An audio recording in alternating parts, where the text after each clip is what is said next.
So I bought my MacBook Pro 13-inch 2019 just a few days after Apple released the upgraded version of this and added the touch bar and better processors to the base model and to the lowest of the MacBook Pro 13-inch. And that was probably around 4 or 5 months ago, maybe running up to 6 months. And now, all this time I have been thinking, who is this laptop for? And could it really be a creator's workhorse or creator's everyday laptop? Now the answer is not as easy or as simple as you think, but I think I've got it.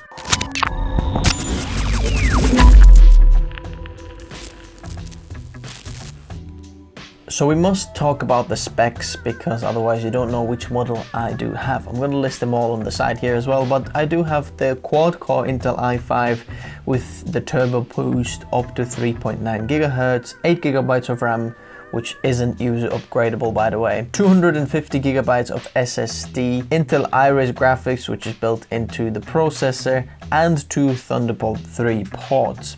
Now this model starts from $1,499, which is $200 more expensive than the base model, which only has 128 GB of SSD. Now if I did my choice again, I would probably go with that one, because paying $200 or pounds for 128 GB of SSD upgrade is a little bit expensive. So let's talk about the performance, one of the main things. And also remember, always keep that question in mind, who is this for and who have they made it for? So doing the Cinebench R20, which is just the usual processor and kind of creator's way of testing the computer's performance, this MacBook Pro got a single score of 399 and the multi-score of 1665. Now comparing it to something like the Dell XPS 15 of 2018 model, which has the i7-8750 Intel processor, which absolutely wipes the floor with this MacBook, okay? This is like a 1.5 or 2 years older model for the same price, but absolutely much faster. So the single score is 415 and multi-score of 2475. Now just to put this all in perspective, I do have an editing PC that I built myself a few years ago now, the i7 5820K, so it's the 5th series now. There's 10th series out, so it's quite an old, I think it's 2015 or 14 processor, so it's almost 5 years old. Doing the same test on that PC, I got the single score of 380, which is both less than the Dell XPS 15 as well as less than the MacBook Pro 2019, and the multi-score of 2721. So it still hasn't beaten my editing PC of the actual performance. Now the interesting thing is, if I did a rendering test on Adobe Premiere Pro, which I have this rendered project, then the Dell XPS 15 was the fastest in running that render, and about a minute or 2 minutes later came the editing PC, but this MacBook Pro absolutely, after an hour and a half later, I thought, I'm gonna stop this, I can't be bothered recording this. So when mentioning Adobe products, when we're using this MacBook for Adobe products like Premiere Pro, After Effects, it's struggling big time. And the same is with photo editing, but not as much. So Lightroom, I think when you're editing single photos, it's alright, unless you start to add quite a bit big of stuff. It starts to get a little bit clunky, but nothing major. The same with Photoshop. When doing some basic Photoshop editing, it's alright. As soon as it gets a little bit more complicated, you can feel its throat going, I can't breathe anymore. Now the story is completely different when we compare the performance in the Apple universe. And by that I mean when using Final Cut or Aperture for photos. Does anyone even use Aperture for photos these days? Anyway, when using Final Cut for video editing, it is completely smooth and completely different story and completely doable. and it can handle quite a lot of 4K footage and 4K editing, and I think I would easily say it has no problem doing that because Final Cut has been optimized for the Mac OS system and is much better and much faster editing experience when doing that. Just maybe rendering times can still be a little bit long. Next up, the touch bar. On the internet, people have been not very kind to the touch bar and have had maybe bad experience. And I kind of had prejudice before getting this laptop, thinking the touch bar, maybe I don't enjoy it that much. But now when I've actually used it, I found it very helpful, and I think the usability is actually quite high when using the touch bar. There are different shortcuts in different applications, even in Adobe applications. When I was doing some Photoshop editing, there was a few shortcuts over there which I didn't have to move my mouse. It's much faster when I'm touch the touch bar and it presses OK, for example. It just adds up a little bit, and I'm looking forward to seeing how else this can be optimized for different workflows, different applications. So in terms of touch bar, I actually quite enjoyed it. Now let's talk about the keyboard. As soon as this laptop was launched, it was added to the keyboard repair program, which made you think, wait a second, Apple kind of knows that there's some kind of issues. And even though this is still the butterfly switch keyboard, it has the new membrane inside, and interesting thing, I haven't had no issues with it and I quite enjoy it as well. I like the feel of it.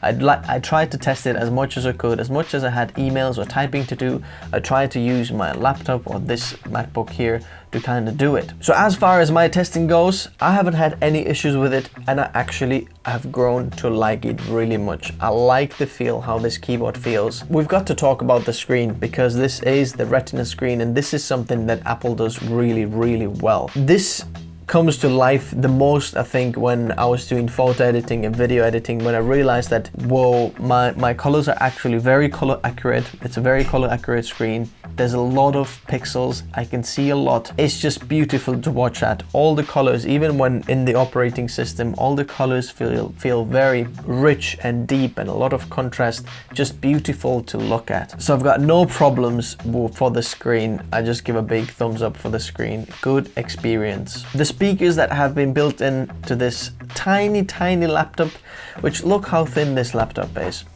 The laptop is that thin. It's thinner than my nose, and there are speakers built in that sound absolutely amazing and actually go really loud. The speakers are very, very rich in terms of tone. There is bass, there's highs, just really good speakers. I think the best speakers that you can get in a laptop. Generally, I think the experience has been really good. I've enjoyed the fastness, I've enjoyed the speed, and if I didn't look at the price tag, I would probably enjoy it more without guilt, because it does feel slightly expensive, but don't get me wrong, nothing feels cheap and nothing feels overpriced, because everything about this product feels high-end, feels expensive, feels solid, feels just like working. So let's talk about some of the things that I don't like that much. First of all, we've got to address the thing that you have to get used to, which is the dongle land or dongle system. There are only 2 USB-C ports, which are also Thunderbolt 3 ports. So you're gonna have to get some dongles to get connected with other SD cards and your USB things and all the other things. So that's just something to get used to.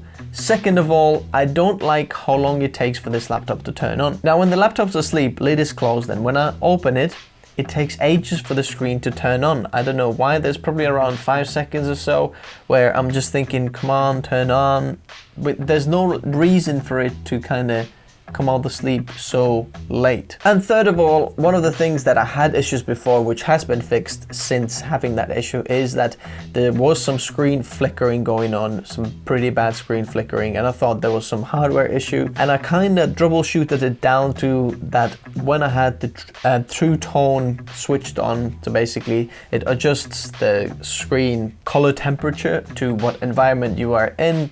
It had some problems, but now when I've upgraded it to the latest Mac OS system, Catalina, I haven't had any issues with it. So in conclusion, is this a creator's workhorse or is it a fancy accessory? And I would say it really isn't a creator's workhorse. The thing is, when you're a creator, you kind of have to use quite a lot of Adobe products, and please don't get mad if you're using in the Apple universe. you'll be fine. If you're using Final Cut and doing that, you'll be fine using this laptop. It might be a little bit slow.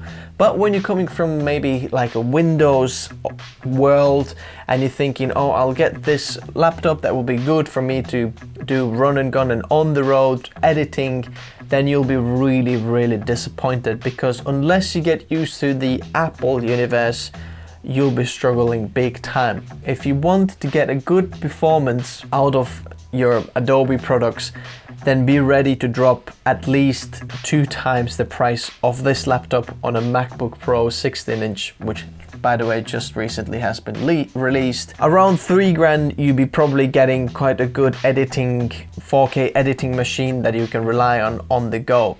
But this 13-inch one just doesn't quite cut the bar of being an greater workhorse on the road. Interestingly enough, if you're asking which laptop would be that, then I would still recommend the Dell XPS 15 2018 model, which is not the latest model but the one before, because it's still really, really powerful. I had no issues with it. It was super fast. If you want to watch my review, the review is up there. It was amazing. Now this is more for the usability, and if you're in the Apple universe and you've got different Apple products, it kind of fits into the mold, and it makes more sense. And you know what? If money is not an obstacle for you, go ahead, buy one and buy another one for someone else. Go for it.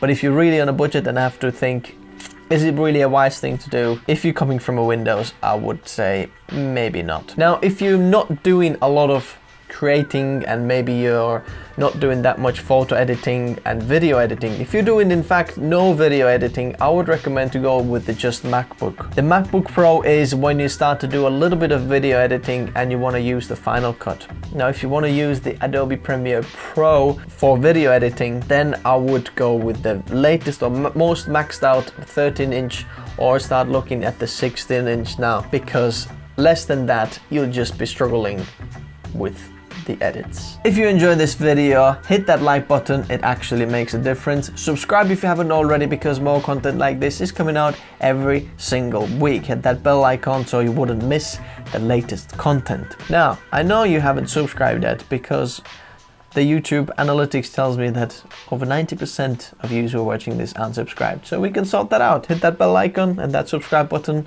and it's all done. No problems. Okay, if you enjoyed this video, let me know in the comment section below. Also, if you have any other questions, feel free to comment below and I'll meet you down there and we can hang out over there.